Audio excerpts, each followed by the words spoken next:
జీవితాంతం తమ్ముళ్ళకు అండగా ఉంటానని చిన్నప్పుడు అమ్మకిచ్చిన మాట మర్చిపోయావా అన్నయ్య? ఆ మాట చిన్న మీరే ఎప్పుడో చెప్పేశారు.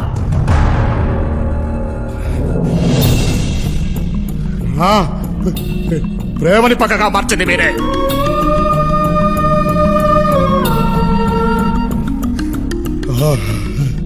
అయిన వాళ్లే నన్ను చిన్న చూపు చూసి హేళన చేసినప్పుడు ఆ గుండె ఆ వల్ల రగిలిపోయింది. అప్పటి నుంచి నాకు ఇంకే బంధాలు లేవు. మీరు నా భుజాల మీద నిల్చున్నా ఎంగిలిస్త రాకుల్లో అన్నం తింటూ ఉంటే చూస్తూ ఊరుకున్నా. భరించాను. ఈలో ఒక్కడిగా గుర్తిస్తారని ఎంతో కాలం ఎదురు చూశాను. అమ్మ చనిపోయినప్పుడు కనీసం వెనక్కి తిరిగి చూసారా?